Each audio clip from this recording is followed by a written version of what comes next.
Same seats, same mates. Every other week, scarf up, heads high. Hear the cockerel speak. White and blue in my blood, in my name.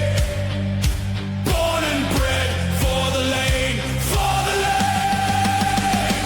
We are Tottenham, super Tottenham from the lane. Sing it louder, feel it running through your veins. Thfc, till we die, that's the way. We are Tottenham, super Tottenham from the lane. Oh yeah!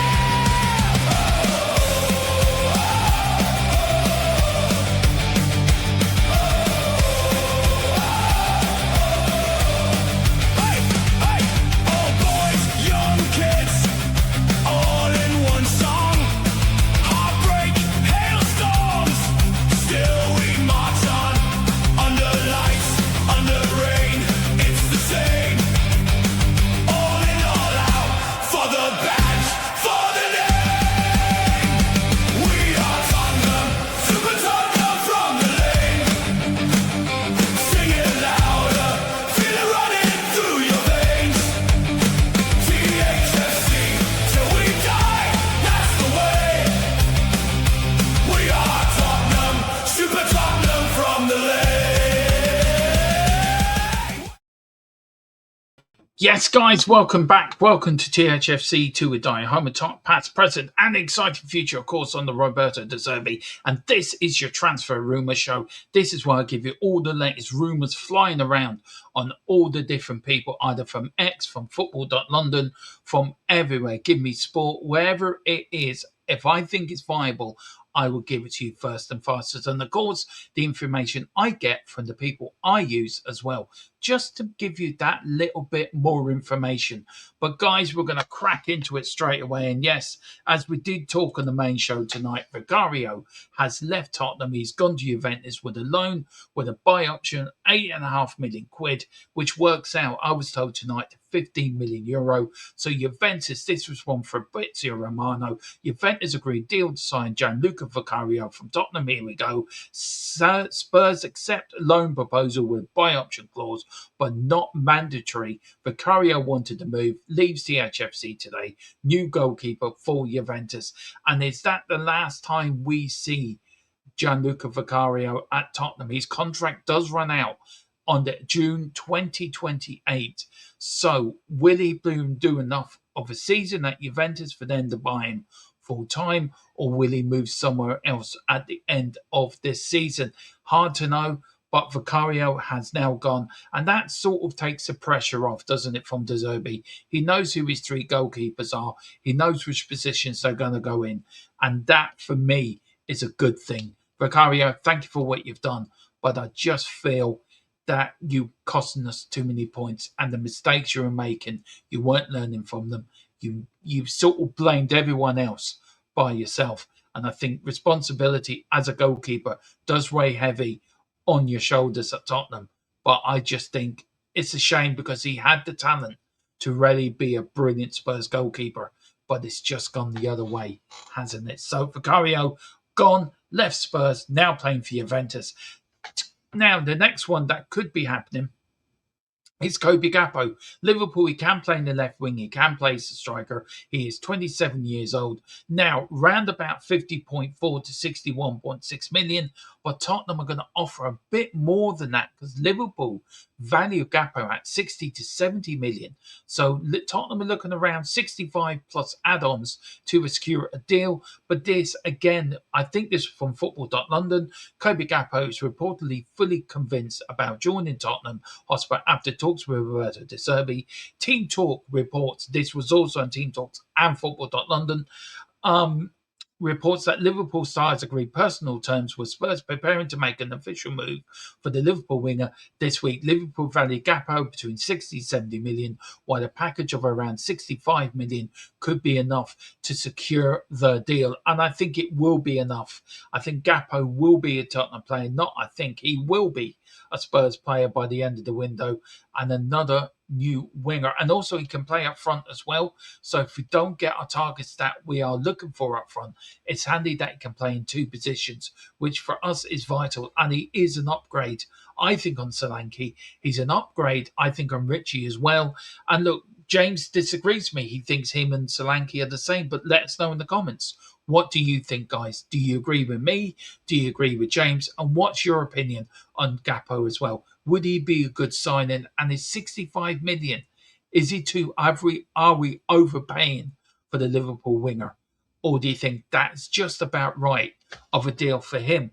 Next on the hit list, of course, is Pape Matar Sarr, 23-year-old central midfielder. His fee around the moment is 20 million, but Everton are reportedly eyeing Tottenham Pape Matar Sarr as a replacement for Udogie. A Frankfurt claims that Sarr is at the crossroads due to the arrivals of Tonali and Fernandes. Tottenham are under no immediate pressure to let Sarr leave as he is contracted until 2030. However, an offer around 21.4 million, not including add-ons, could convince the club to facilitate his departure. And it depends also how much pressure he's putting on the club to make a deal happen, how much he wants to leave the football club. Now, he could quite sit there and pick up his wages and quite happily and get the odd game time here or there. But for me, I think Pape Sarr's too good of a player just to stay in the squad, just to stay not playing, just to sit training. I think he needs to move, and I think he will move. This may happen in the summer, or it could happen in January. So it depends. There's no, as the report says, there's no pressure on Tottenham selling Sarr at the moment, but I do feel this could be either a deadline day move or a January move. More likely as well, if them two don't come to position, then it will be next summer. I think you will see Pape Sarr leave the football club. Also, there is also reports out there with Richarlison that Tottenham will not let Richarlison depart on the cheap this summer, as Football.London understands the Brazilian contract situation is not as pressing as presumed. The 29-year-old striker finally put aside the injury problems he had dogged his time at Spurs since his 60 million move from Everton back in 2022 to make 43 appearances last season, scored 12 goals as the North London club top scorer. Those goals were needed as his fellow forward Dominic Solanke suffered his own injury nightmare of a campaign. And look, if you're asking me who do you want to keep out of the two, I would keep Richarlison over Solanke any day of the week. I just don't rate Solanke at all. I think he's okay at a lower league club or a middle Premier League club. He's not a top six striker. That's why I keep banging on about Ollie Watkins. Ollie Watkins can play for a top six club. He knows the Premier League, and I think he's a better striker than Solanke. Of course, there is the Osimhen move, but as I'm going to tell you in the moment about Osimhen, I don't think Tottenham is on his radar at the moment. But for me, Richarlison, I think if Everton come in with a £15 million plus add-ons, I think Tottenham might say, do you know what? Okay, you can go. That's what I think will be 50 million plus add-ons. I think Richarlison will move back to Everton. That is just my gut feeling. Now, talking about Osimhen, this has been the hot topic, hasn't it, for the whole summer window. Where will Osimhen go? We know that Galatasaray knocked back £111 million offer from Al Ittihad from the Saudi Pro League. We know that it's missed that out of hand. Of course, we reported last night on the channel as well that the Galatasaray owner said Osimhen would not be leaving the football club under any alternatives this summer, but this is again from Football.London. Galatasaray Victor Osimhen has made it clear he would be open to joining Manchester United or Arsenal, not Tottenham, this summer. Reports claim that United have submitted an inquiry to sign the striker, who are finding out what it could take to acquire him. Victor Osimhen has been linked with a move to the north. The reports also states Osimhen would be open to a move to Old Trafford, with the Gunners exploring a deal of their own. However, other reports claim that Galatasaray recently knocked back £111 euro offer from Al Ittihad, and I find it very odd that a team would knock back that amount of money. I really do. Now, the only way they would knock it back if they went to the player, look, we've been offered this, what do you think? And he would have said, I am not going to the Pro League. I am a young player. I want to play in the Premier League. That is where my heart is set. And I think that if you're in your 30s, 34, 35, and you're looking for a massive payday, then you would be tempted with going to Saudi Pro League. But for me, he will end up in the Premier League, hopefully with Tottenham, but I don't think so. I think he might end up at Old Trafford. So we have to wait and see. That could run and run as well to the end of the window. And then, of course, we got Udogie, the last bit of news for you tonight, guys, as well.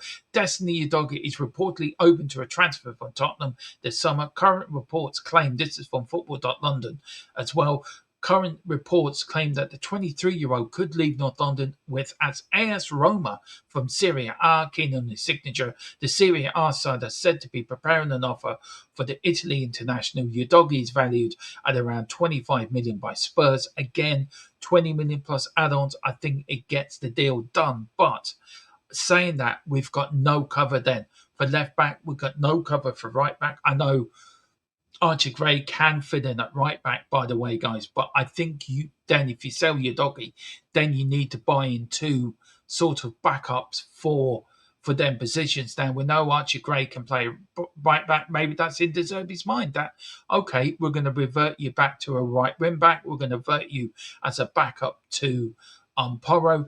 Then you're going to need a left-sided defender to back up Udogie. But also, on saying that, we know Mickey van der Ven can play in the left side as well. So maybe that does, and then you put ever Kevin Danso as a centre back, because Mickey van der Ven is moved to cover Andy Robertson on the left. So maybe a deal could happen. But guys, that is your latest news, transfer rumours, everything happened around Tottenham. It's been very quiet today.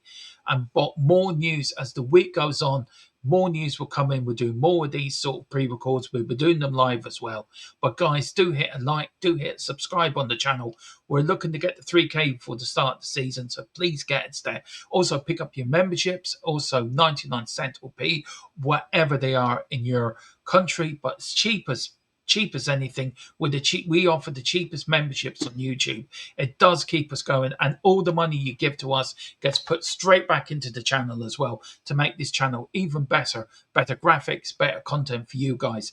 And look, we've got all your match day build up coming this week as well, so do join us. A lot of shows this week coming up, but whatever you do, please hit a like. Let's get and share it as well. Let's get out there. Let's get the 3K as quickly as we can. Come on, you Spurs. In Robert De Zerbi, we trust.